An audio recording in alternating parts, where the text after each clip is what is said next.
Hey guys, welcome to an episode of All Around Hockey, the YouTube channel for the all around hockey fan. So today we're continuing on with our series previewing all 32 NHL teams in the upcoming season. Our last video we did the Edmonton Oilers. This video we're going to focus on the former back-to-back Stanley Cup champion Florida Panthers in this upcoming episode. And this episode, this is a team that we'll see what other moves we could possibly make, but this is probably one of the more complete teams we're going to have this offseason. I don't know how many more moves this team can actually make, but we're going to look at the roster, kind of see what they can do, see if they can bounce back after having a rough season last year, and see if they can go back to being Stanley Cup contenders again this year. So we're going to use Puckpedia here to preview what the team looks like lineup wise right now. This is all according to Puckpedia, of course. But obviously, as you can see, leading off the whole thing is the new acquisition of Brady Tkachuk from the Ottawa Senators. Alexander Barkov there is going to be back after missing all of last season. Obviously, you can see how huge of a hole that was, missing out on him. They went from back-to-back Stanley Cup champions to one of the worst teams in the National Hockey League last year because of that. Sam Reinhart there continues to just be one of the more productive wingers in the National Hockey League. Carter Verhaeghe, another solid goal scorer. Sam Bennett, and then you got Matthew Tkachuk there on the second line. Will these two guys be separated? Probably not at the end of the day. E2 Lesterainen, Anton Lundell, and Brad Marchand right, as the third line. Then you got Gajakovic, Lars Eller, and Garnet Hathaway, who they acquired from the Philadelphia Flyers. It was a pretty nice acquisition for them for a little bit more depth forward-wise. Gustav Forsling and Aaron Ekblad there is going to be the first line. You got Mikkola and Seth Jones and Dmitry Kulikov and Rako Gudis there in the third unit. And then Cole Schwint and then Balanikis there rounds out the press box area there. Jacob Markstrom and Akira Schmid. So it's a whole new goaltending tandem in Florida this year.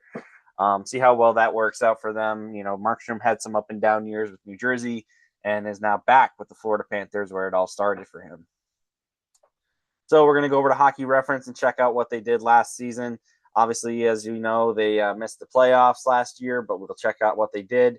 They had a 40, 38, and 4 season, and finishing with 84 points and finishing seventh in the Atlantic. We check out what they did in 2025. That's a pretty big swing from what they had in 2025, where they finished third in the Atlantic and eventually went on to win the Stanley Cup. But last year, 40, 38, and 4. Paul Maurice is still one of the best goal coaches there in the league. So it's a team that's still definitely going to be probably right up there and competing for the playoffs this year. They had 246 goals for 18th out of 32 in the league, and 274 goals against for 28th in the league. So that was their problem. They had a lot of problems keeping the puck out of that net for that team. But there's definitely something that could be fixed this upcoming year. They dealt with a lot of injuries, Alexander Barkov being the main one. And so you can see if they have a healthy season, they could definitely have a bounce back. Checking out the numbers from last year, the leading point getter was Sam Reinhart with 61 points, 29 goals, and 32 assists. Sam Bennett had another pretty solid year for them, 26 points, 32 assists for 58 points.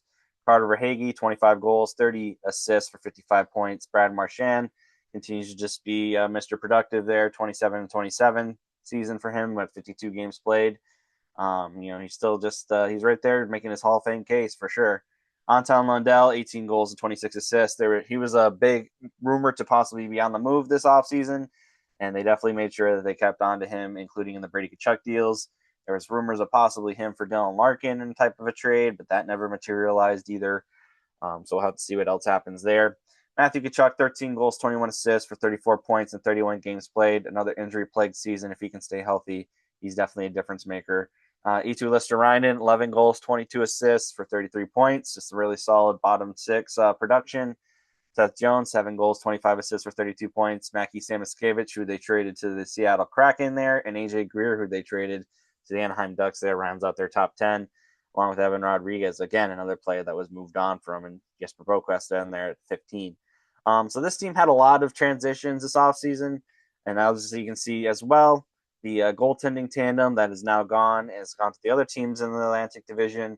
Sergei Bobrovsky had 27 wins, 23 losses, and 877 goals against save percentage, and a 307 goals against average. And then Daniil Tarasov who signed with the Detroit Red Wings at 13 wins, 15 losses, an 895 save percentage, and a 305 goals against average. So they both just pretty much kind of shared the tandem a little bit there goals wise. Bobrovsky now is with the Toronto Maple Leafs, and like we said, Tarasov is now a member of the Detroit Red Wings. So they have a whole new goaltending tandem with Akira Schmid and Jacob Markstrom for sure. So definitely something that we're going to look at. We're going to over to Puck GM here, and I look at the cap space they have right now. They have 34,000 in cap space. They don't have much in terms of cap space to make another move.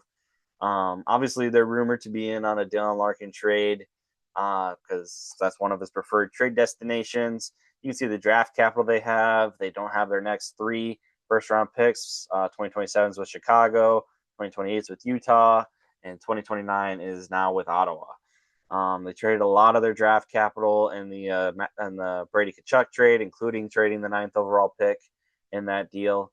Obviously you see they trade another second round pick in upcoming years, so they don't have much in terms of draft capital. This is a team that is all going full bore and all out to try and get back in cup contention.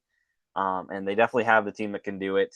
Probably like we said, at the end of the day, this is probably going to be more what the lineup construction looks like. Verhaeghe, Barkov, Reinhart, with Tkachuk, Bennett, and Tkachuk there in the second unit. E2 Lester-Ryan, Anton Lundell, and Brad Marchand is going to be one of the more productive third lines in all of hockey. Lars Eller is a good pickup for them. Jonah Gadjovich there, still there, and then Garnet Hathaway, like I said, was a pretty decent two-way forward pickup there for them. And defensive wise, I don't really see a need for any major changes. There's been one player they've been rumored to be in on, and that is Logan Stanley. So that could be a possibility. They could bring him in and have him and Kulikov and Gudas maybe have a nice trio of switching back and forth between there. So we'll go over to unrestricted free agency and we'll try to get Logan Stanley in here. However, then you really just have to make it work out cap wise. And so that's going to be the tricky part. I think you probably bring in Logan Stanley at a 1 mil year deal. Probably not looking at a big contract in terms of him. And so I definitely think that's probably what you're going to look at there.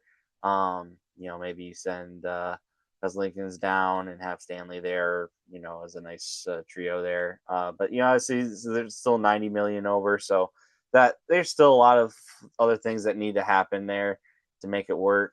You can see their non-rosters, their prospects there. The big one's going to be Jack Devine. See how well he does his transition from the NCAA into the National Professional League there.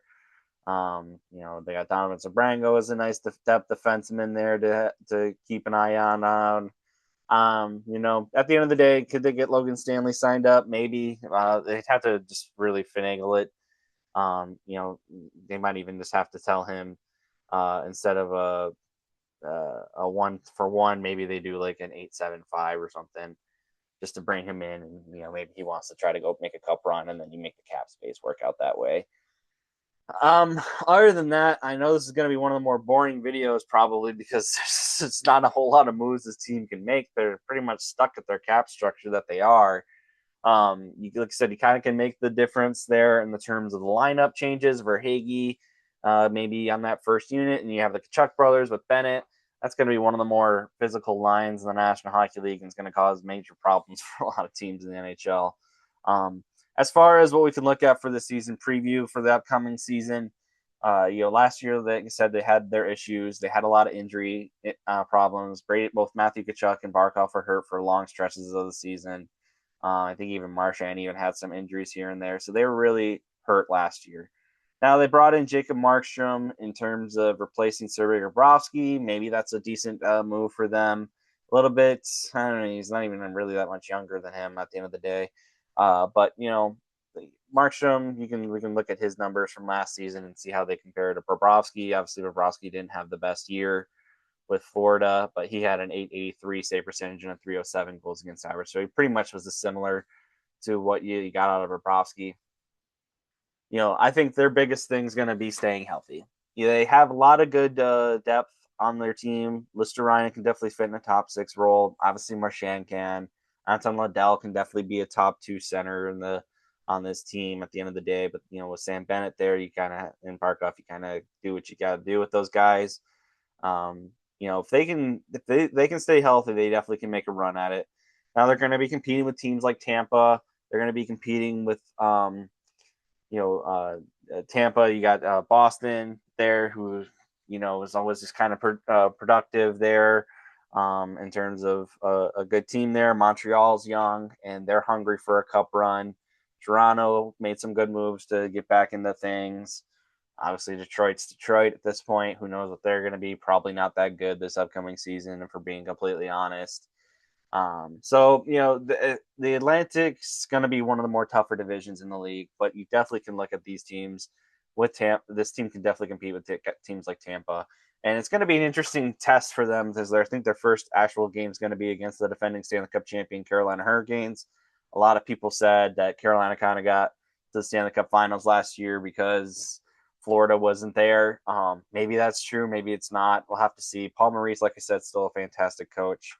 I definitely can see this team making another run for the cup. But like I said, unfortunately, there's not a whole lot of moves this team can make at 34,000 in cap space. So unfortunately, there's not going to be a whole lot of big moves. However, I would love to hear from you guys. What do you guys think of the Florida Panthers? How do you think they're going to be this upcoming year? Do you think they have a bounce back? Do you think the last year was a one-off? Now that Barkov's going to be back, now that they have both Kachuk brothers on the team, what are your feelings on that? That both Kachuk brothers are now on the same team after all the stuff that happened in terms of the podcast that was going on with their dad and them. What is your thoughts on now Brady Kachuk being on the team? At the end of the day, Brady Kachuk wanted to be a Florida Panther, and Matthew Kachuk was already there. He's won 2 cups. He ain't leaving Florida. So Brady wanted to play with his brother. That's how it works out at the end of the day. In Ottawa, I think got a pretty decent package in return. Maybe not the best they could have gotten, but that's kind of the hole they dug themselves into. So we'll have to see what they do. Let me know if you guys think the Florida's going to make a bounce back. Unfortunately, like I said, there's not a whole lot of changes that needs to be made for this team, so it's not a very exciting episode. But if you like this video, please like, comment, share, and subscribe to All Around Hockey, the YouTube channel for the All Around Hockey fan. Our next video is going to be on the LA Kings, and then we made a little short video on the Minnesota Wild last night. So go watch that if you haven't already, as we describe what's going on with the Quinn Hughes and Dylan Larkin situation.